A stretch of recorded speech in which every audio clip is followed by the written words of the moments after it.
Tory party chairman Nadhim Zahawi has said he made a careless rather than a deliberate error over his tax affairs. He's paid a £1 million fine for the error, but critics argued it's not good enough and have called for him to resign over his finances. Well, joining us this morning is Joseph Robertson, the director of the think tank Orthodox Conservatives. Good morning to you, Joseph, and thank you for joining us. So, careless but not deliberate in that very carefully worded statement yesterday. So it comes down to, doesn't it, whether this was tax avoidance or whether this was involuntary tax avoidance. What do you make of all of this? And if it is the latter, is ignorance or confusion enough of an excuse, do you think? I think in terms of the tax stuff, he's been fairly transparent about saying what happened at the time. There's been a bit of sort of clouding over of the timeline of everything. But I think the bigger story is whether or not he really exerts control over the company, for me. Because obviously YouGov is meant to be an independent polling sample, and there were claims made, allegations last year by Labour that some polls could have been skewed. And I think perhaps that's the story that's not really being picked up on. That would be, I mean, come on though, YouGov has had a reputation for a very long time as being a very well-respected organisation. The fact that it is owned by someone, or part-owned by someone in politics, is neither here nor there. These companies have to operate within their own right. Yeah, of course. I think the claim that was being made is that he still has access and a line to the people running the company and therefore could exert some sort of soft pressure.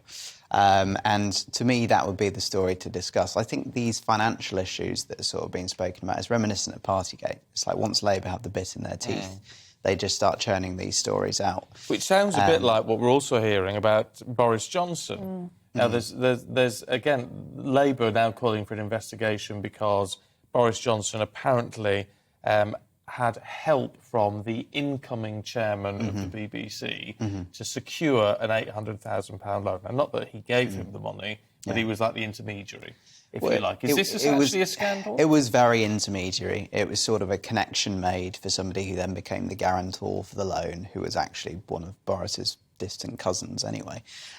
So it was sort of like, I think the two things are being conflated. I don't think that it was a direct, result of that led to the appointment. These were discussions that are ongoing, and then I think Mr Johnson had some financial issues during that process. So I wouldn't say that was something to be, connected necessarily. Doesn't it have to be looked at? Because chairman of the BBC is a government-appointed position. He helps out in this way. Sure.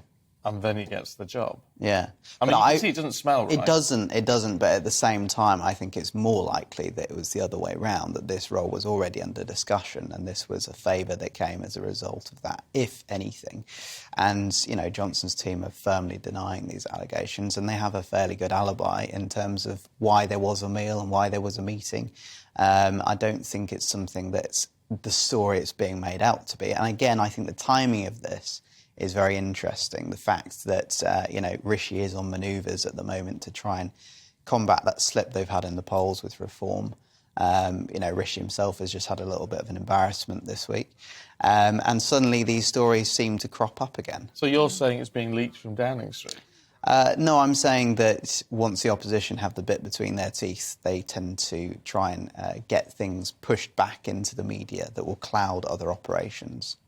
It feels a bit like Partygate, doesn't it, at the moment? It's like one story after another, and there is a school of thought that is briefing from within the Tory camp. So you have Johnsonites who are briefing against Zahawi, and then you've got fans of Rishi Sunak who are briefing against Johnson, and that's what we're seeing here. That's what's playing out in the newspapers. What do you make of that? Well, I mean, there is always infighting, as we know. The contentious issue over the leadership is still a big thing that haunts the Conservative Party, and I think a lot of people would love to see Johnson back in the job. So maybe that's ruffling a few feathers.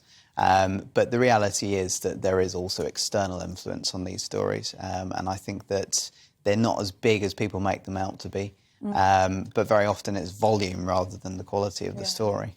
I think what it is kind of scandal after scandal or story after story, whatever you think, at the door of a Prime Minister who promised a government of integrity. That's what it is, isn't it? It's the sheer volume that raises questions. The issue is that Rishi is not the leader among men that he needs to be in this time of crisis. He's hidden away most of the time. We don't get to see what he's up to.